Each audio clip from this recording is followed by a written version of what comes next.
When you and I make mistakes, we have to come to terms with the fact, where are you going to go? Who are you going to run to? Who are you avoiding? The one you can't be avoided. You know? So Allah says, فَاسْتَغْفِرُوا لِذُنُوبِهِمْ. Then they ask forgiveness for their sins. وَمَنْ يَغْفِرُ الذُّنُوبَ إِلَّا اللَّهُ. Who's going to cover your sins other than Allah anyway? You're trying to hide from Allah? Where are you going to go anyway? وَمَنْ يَغْفِرُ الذُّنُوبَ إِلَّا اللَّهُ وَلَمْ يُصِرُّوا عَلَى مَا فَعَلُوا. But he adds a condition for these people of taqwa. The problem isn't they won't make a mistake. The problem is, one, they won't remember Allah immediately. Two, they won't ask Allah immediately for forgiveness. They won't realize I've got nowhere else to turn. They'll forget that when the time comes. And three, this is the critical thing. They won't insist upon what they did. Sarratun is a bag that is tied. It's got money in it, it's tied up. It's sarratun, it's called. Okay? Something that is, you're not letting go of. Because, you tied it to protect it, and you let go, you hold it in your hand, you don't let go of it. Because it's got money in it. It's sarratun. Okay? Asarra yusirru in Arabic means to insist on something and not let go. You're addicted. You can't let go. This is israr with a sad. لَمْ يُصِرُّوا عَلَى مَا فَعَلُوا. They didn't insist upon what they did. They didn't insist upon what they did. In other places in the Qur'an, Allah complains about a certain group of people. He says, وَكَانُوا يُصِرُّونَ عَلَى الْحِنْثِ الْعَظِيمِ. They used to insist on the ugliest sin, the nastiest sin. These are people, even if it's a small thing, they don't insist on it. This is actually a review of a lesson already taught in Baqarah. بَلَا مَنْ كَسَبَ سَيِّئَةً وَأَحَاطَتْ بِهِ خَطِيئَتُهُ. It's a review of that lesson. Whoever earned a sin, and his sin took hold, it encircled him. It took hold of him. How does one sin take a hold of a person? They're addicted to it, they can't let go of it. Allah says this is the process of a person. He does something messed up, she does something messed up, astaghfirullah. 2 weeks later, same exact thing, astaghfirullah. And as they say astaghfirullah, they're in their head, I'll probably be doing this in 2 exact weeks. And then again, I'll say what again? Astaghfirullah. It's like they've scheduled their sin. I know I'm going to do it anyway, I can't help myself anyway. In other words, وَلَمْ يُصِرُّوا عَلَى مَا فَعَلُوا is saying, they haven't caved into their sin. They haven't let their sin win. They haven't said to themselves, even subconsciously, I'll be doing this again anyway. I've come to terms with the fact that I'm a continuous, an addicted sinner. They haven't done that. They haven't given up on themselves like that. And those are games being played with Allah Azza wa Jal. You will notice, inshallah, when we get to Surah An-Nisa, there will be a review and a continuation of this particular lesson. People who keep making tawbah as a habit. And they keep doing sins, and they keep making tawbah, and they keep doing sins, and they keep making tawbah. It's become a joke to them. وَلَمْ يُصِرُّوا عَلَى مَا فَعَلُوا. And they didn't insist upon what they committed. وَهُمْ يَعْلَمُونَ. While they full know what they're doing. They're the ones, in fact, that know what they're up to. أُولَٰئِكَ جَزَاؤُهُمْ مَغْفِرَةٌ مِّن رَبِّهِمْ. Those are the ones. Their compensation is forgiveness from their master. وَجَنَّاتٌ تَجْرِي مِن تَحْتِهَا الْأَنْهَارُ خَالِدِينَ فِيهَا. And multitudes of gardens, at the bottoms of which rivers are going to be flowing from right underneath them. They'll remain in it permanently. Remember, سَارِعُوا إِلَى مَغْفِرَةٍ مِّن رَبِّكُمْ وَجَنَّةٍ. It already started with, this Jannah has been prepared for muttaqeen. And here's what the muttaqeen look like. And those are the people that are going to get Jannah. It started with Jannah, it ends with Jannah, and it's got sinful people in the middle. It's amazing.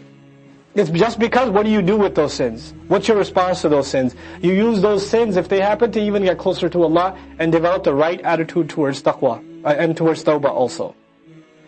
أُولَٰئِكَ جَزَاؤُهُمْ مَغْفِرَةٌ مِّن رَبِّهِمْ وَجَنَّاتٌ تَجْرِي مِن تَحْتِهَا الْأَنْهَارُ خَالِدِينَ فِيهَا وَنِعْمَ أَجْرُ الْعَامِلِينَ. And what an amazing compensation. Ni'ma is one of the verbs that's used in Arabic called أُسْلُوبُ التَّعَجُّب, أَفْعَالُ التَّعَجُّب, verbs that express amazement.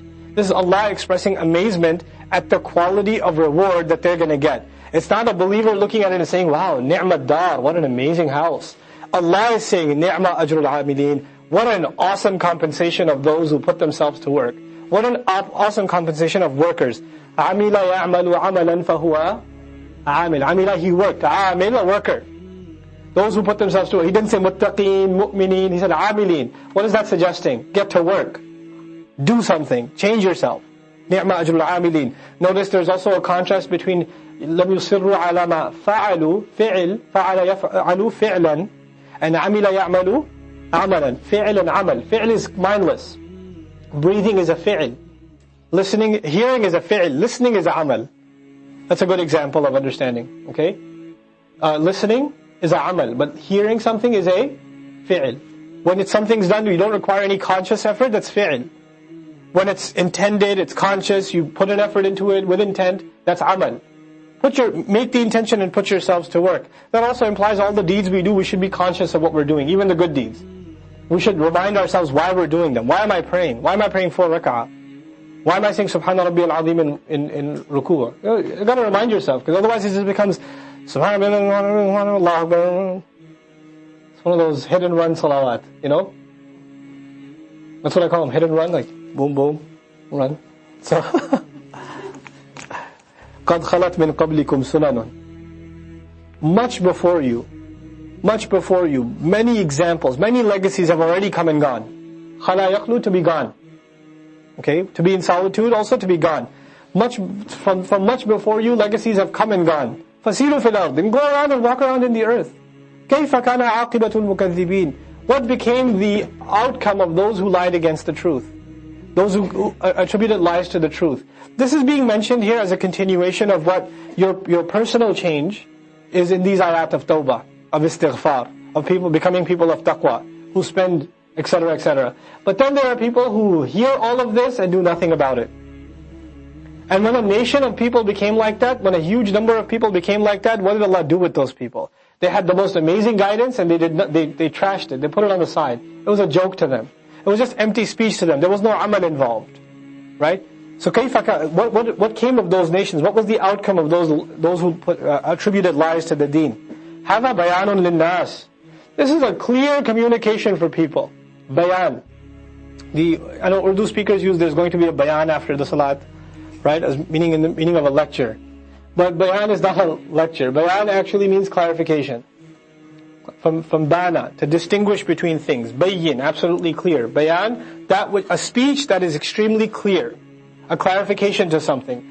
This is an open clarification for all people. وَهُدًى, and it is a guidance. وَمَوْعِظَةٌ, and it also happens to be advice that penetrates into the heart. مَوْعِظَة, advice that goes deep inside the heart. لِلْمُتَّقِينَ, for people that have taqwa. You know, there are degrees of advice, and inshallah ta'ala later on in Surah Yunus we'll see, I'll talk to you more about maw'idha.